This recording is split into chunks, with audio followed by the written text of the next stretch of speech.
Hora de conversar com Juliana Rosa. Como dissemos mais cedo, hoje os mercados mundiais estão chorando e rangendo os dentes. Ô, Carla, faz tempo que a gente não usa aquele gritinho lá que a gente usava muito antigamente, né? Uau! Do Michael Jackson. Não, era um É do gritinho- Circuit Breaker? É gritinho de quando um cara morria, que eles usavam no cinema, né? Quando o cara sim, despencava do sim. penhasco. Aham, O grito não. Wilhelm, É que o chama grito, esse né? negócio. Que tem em todos é o os som filmes. daquele quadro, né? Isso! Se você para pra assistir aos filmes prestando atenção nisso, tem quase todos. Hoje esse é o som que a gente tá ouvindo na Nasdaq, lá no Dow Jones, na Bolsa de Madrid. E aí, Ju, daqui a pouquinho abre a nossa, né? Bom dia pra você.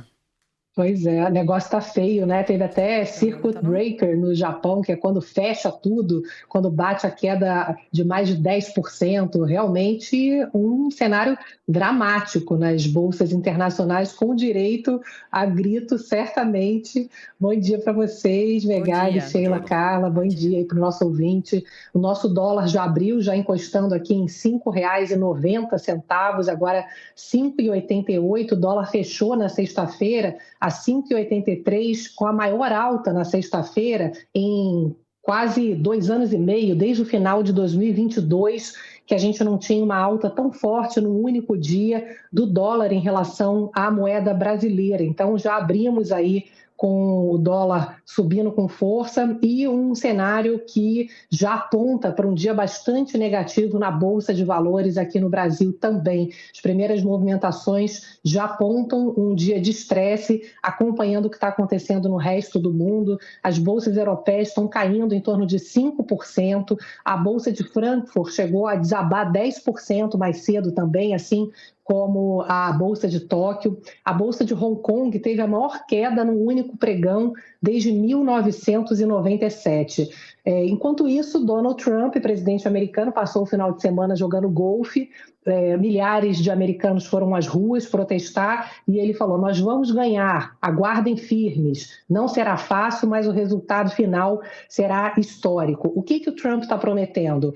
Um problema no curto prazo para depois aquilo melhorar. É difícil imaginar que vai melhorar. O que o Trump está prometendo é que, nesse primeiro momento, vai ter uma piora da economia, mas que depois os Estados Unidos vão fortalecer a indústria local e fazer com que a economia americana produza mais do que produz hoje. A questão de fundo é que os americanos eles vão ter que consumir menos. Um dado interessante que eu peguei para vocês terem ideia aí do drama: hoje os Estados Unidos produzem em torno de quase 30% de toda a produção mundial.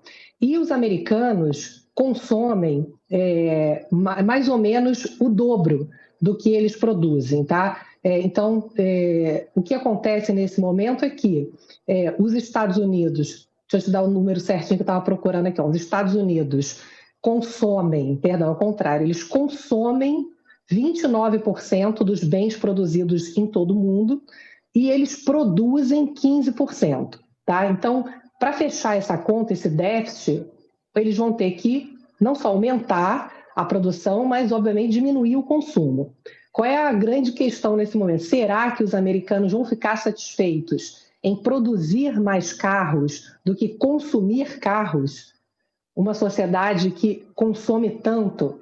Então, temos aí uma questão que estruturalmente, os preços vão ficar mais altos nos Estados Unidos. Não é uma inflação de curto prazo. Vai ficar mais caro produzir nos Estados Unidos com essas barreiras todas. Então, isso vai provocar uma mudança estrutural no padrão de consumo e produção nos Estados Unidos.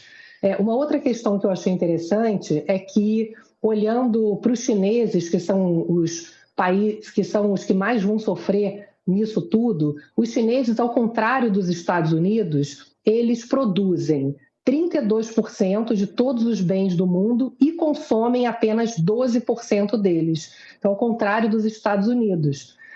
Obviamente, está sobrando produto na China. O que eles vão fazer? Desaguar pelo mundo todo, como já estão fazendo.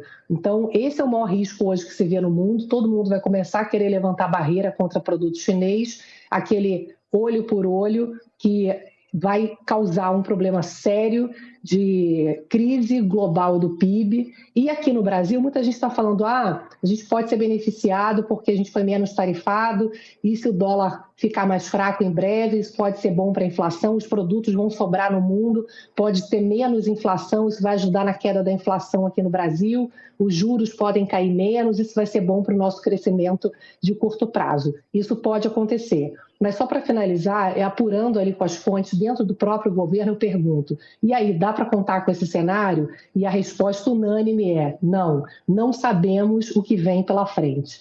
Então, é um caos completo, né? Apertem os cintos.